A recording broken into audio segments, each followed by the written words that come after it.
soul lie down, lie for a while with your ear against the earth, and you hear your sister sleep talking through your hair. Okay, hi, my name is Amy Lynn Amberger, and welcome to our home. It's 88 Beach Road in Elliot, Maine, and we're very excited to have you all here. And the spirit of this home is about bringing community together and exploring contemporary topics and exploring ourselves. So it's really great to have you come here. So happenstance. So yeah. Okay.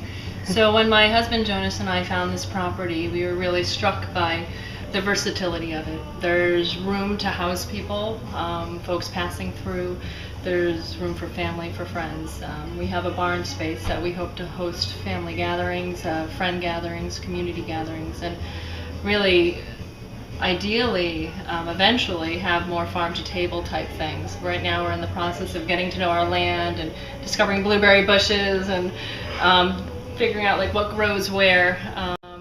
But as of now, what we do is every month we have folks for sacred fire gatherings, and we gather around the fire, and a lot of it is about just sort of reawakening indigenous wisdom and remembering sort of the simpler times when this is how people got to know each other. There wasn't the television, there wasn't music, there wasn't alcohol. It's a very pure, homegrown event, and there's a need. People come, you put it out there, and I think folks are really hungry for that type of connection, and it's missing. I think it's missing in our culture.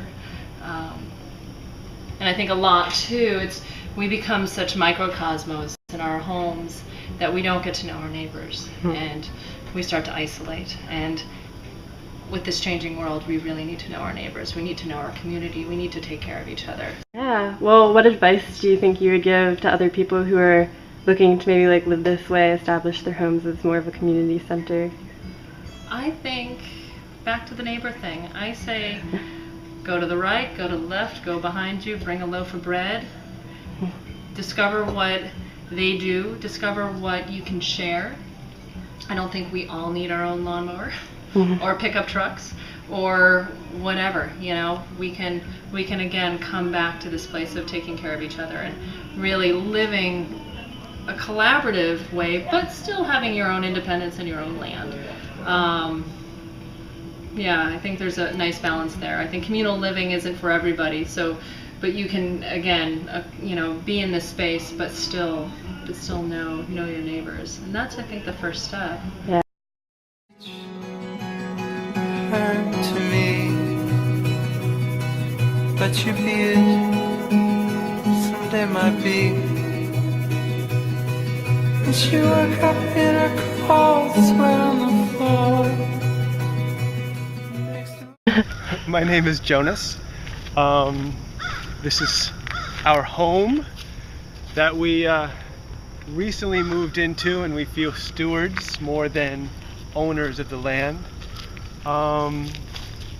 We've been here for 3 months now, and we've had many community gatherings. We recently had a summer festival with live Latin music and a big potluck and kids, and don't forget to take in our stone people over there. They're part of the family too. Oh, that's great. Yeah. You guys made this? Yeah. A little back-breaking, but fun. Yeah. And so, as soon as we moved into this land, we felt like this was a place that we wanted to share. And we, both my wife and I, Amy, believe that sustainability, the future of our country relies so much on the building of holistic community, and we felt that an environment like this could be a great way to cultivate that.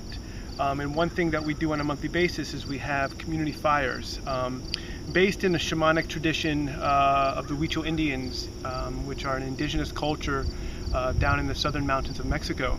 And every month we have a traditional fire gathering. It's wonderful. It ranges from 15 people to 40 people. It's alcohol-free. It's multi-generational. And we explore what it means to really be living in community with each other. We are authentic. We discuss emotionality and how we can integrate our emotions into this modern culture. We talk about how we can collaborate as a community. And in this, there's been a real richness that's developed that's been a lot of fun to be a part of. It feels very gestalt. It feels like we're a group of leaders that we're all kind of supporting each other. It's not like someone's leading and everyone else is following, which from our perspective is kind of disempowering. So come check out the fire pit. We have our bees over here. Recently we have caught 2 swarms that came to the property, and not only obviously we're excited about harvesting the honey, but just as importantly, if not more, bees being an incredible pollinator, they're bringing such a fertileness to this land. And if this land is going to be a gathering spot for folks, to have them come here and feel the fertility, feel the abundance of the land, I think is just a great way for them to feel nourished and welcomed. And so the bees are here, I think, in their own way, collaborating in this community effort. And we built this trail. This was, when we got here, this was all filled in, and sadly we had to cut down some trees. Yeah. But it thinned it out, and it's going to let some other the younger saplings grow. And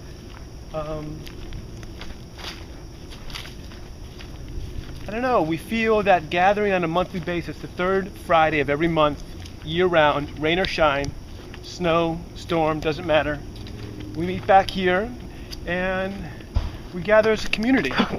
And so we gather around the fire pit, and in the indigenous cultures, they used fire as a tool for gathering. They used fire, they used kind of the metaphor, the fire of community. And in this, we're kind of evoking a certain energy that's, I think, touching the hearts of many people. And we come out here and we're making community decisions, so to speak, in relationship to the natural world, not separate from. And I think there's many of us out here that really can resonate with the implications of that. I feel this is something that's really missing in the 21st century when we look at this concept of sustainability. We're looking at what we can do for the natural world. We're looking at technologies for the 21st century to allow us to be more conscious with energy expenditure and energy usage, and how we can use the natural world in a more sustainable way to meet our energy needs. But I don't think it's fully being addressed the importance of, in this process, to build a community of like-minded folks in relationship to the natural world. And so to come out here just feels really right. And it feels like we're being witnessed by the trees, witnessed by the owls at the nighttime. We have coyotes that sometimes howl by the full moon. Mosquitoes are getting kind of bad out here, so we'll keep walking. So our vision is to grow this. Our vision is to simultaneously use this land to build community that will nurture and nourish us, but hopefully it will nurture and nourish everyone that comes here. Also, we have visions of utilizing this land in more of a retreat type of fashion, and have city goers come up here for a weekend getaway. It's a dream of both Amy and I's, where they can come and they can have a fire. They can, in the morning, get their fresh eggs from our chickens. By then we'll have honey that we can serve them. We can offer environmentally conscious movies in the barn that they can sit up in the hayloft and watch. And also by then we're going to be a little more mature with our cultivating of our land. Right now we're just letting the grass die out here and a few other places on the property. We're doing experimental plots to just figure out what areas are the most supportive for growing different crops based in the travel of the sun, and considering that we have a lot of trees here, we just want to make sure we find the spots that maximize the sunlight. So this is one of the experimental plots that we're going to be cultivating and tilling and amending the soil for next spring. Hug trees. Care for the soil. That's very important. Share what you own, because honestly, it's only for a short time that we're going to own possessions, and the more we can collaborate and the more we can give, the more we're going to receive, especially when it comes to land. Land is meant to be shared, and that's, I think,